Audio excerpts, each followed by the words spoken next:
കേന്ദ്ര ധനമന്ത്രി നിർമ്മല സീതാരാമൻ നാളെ ഇടക്കാല ബജറ്റ് അവതരിപ്പിക്കുമ്പോൾ ഏറെ പ്രതീക്ഷയിലാണ് മലയോര ജില്ല.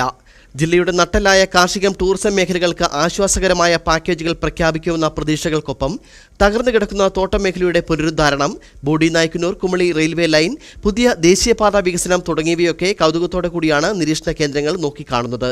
2024 പൊതു തെരഞ്ഞെടുപ്പ് നടക്കാനിരിക്കെ 2019 പ്രതീക്ഷ ബജറ്റിൽ ജനങ്ങൾക്കുണ്ട്. നാളെ അവതരിപ്പിക്കുന്ന യൂണിയൻ ബഡ്ജറ്റിന്റെ പ്രതീക്ഷയിലാണ് ഇടുക്കി ജില്ല. കാർഷിക മേഖലയിലും ടൂറിസം മേഖലയിലുമാണ് ഏറെ പ്രതീക്ഷിക്കുന്നത്. ജില്ലയ്ക്ക് ആശ്വാസകരമായ പദ്ധതികൾ ഉണ്ടാകുമെന്ന പ്രതീക്ഷ തന്നെയാണ് മേഖലയിൽ പ്രവർത്തിക്കുന്നവർക്കുള്ളത്. നമുക്കറിയാം, ലോകത്തെ ഏറ്റവും ഗുണമേന്മയുള്ള ഏലക്ക ഉൽപ്പാദിപ്പിക്കപ്പെടുന്ന ഒരു ജില്ലയാണ് ഇടുക്കി. അതുപോലെ തന്നെ ഇന്ത്യയിലെ തന്നെ ഏറ്റവും കൂടുതൽ ടൂറിസം സാധ്യതകളുള്ള ഒരു ജില്ലയാണ് ഇടുക്കി.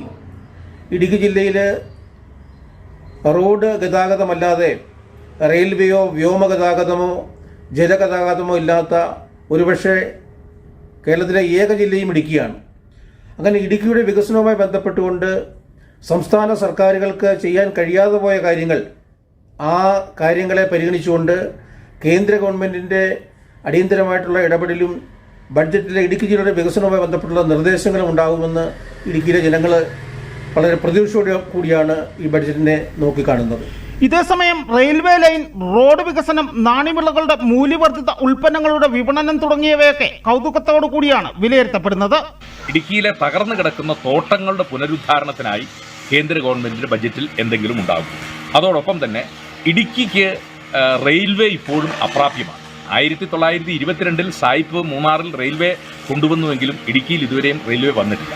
അപ്പോൾ ഏറ്റവും അടുത്ത് ഇപ്പോൾ റെയിൽവേ സ്റ്റേഷൻ വന്നിരിക്കുന്ന തേനിയിൽ നിന്ന് കമ്പം വഴി അത് കുമളിയിലേക്ക് നീട്ടാനുള്ള ഏതെങ്കിലും പുതിയ പ്രപ്പോസൽ കേന്ദ്ര ഗവൺമെൻറ്റിൻ്റെ ബജറ്റിൽ ഉണ്ടാകുമോ എന്ന് നമ്മൾ കൗതുകത്തോടെ ആരായുകയാണ്. അതോടൊപ്പം തന്നെ ഇടുക്കി ജില്ലയിൽ ഉൽപ്പാദിപ്പിക്കുന്ന കാർഷിക ഉൽപ്പന്നങ്ങളെ അതിനെ വാല്യൂ ആഡഡ് പ്രോഡക്റ്റായി ഇവിടെ തന്നെ സംസ്കരിക്കുന്നതിനുള്ള പുതിയ ഏതെങ്കിലും ഫാക്ടറികളോ പദ്ധതികളോ അത് ഇടുക്കി ജില്ലയിൽ പുതുതായി അനുവദിക്കുന്നുണ്ടോ എന്നുള്ളത് നമുക്ക് ഈ ബജറ്റിൽ നമ്മൾ കൗതുകപൂർവ്വം കാത്തിരിക്കേണ്ട ഒന്നാണ്. എന്തായാലും ബഡ്ജറ്റ് അവതരണത്തിന് മണിക്കൂറുകൾ മാത്രം ശേഷിക്കെ മലയോര ജില്ലയ്ക്ക് പ്രതീക്ഷയ്ക്ക് കുറവൊന്നുമില്ല എന്ന് തന്നെ വേണം പറയുവാൻ.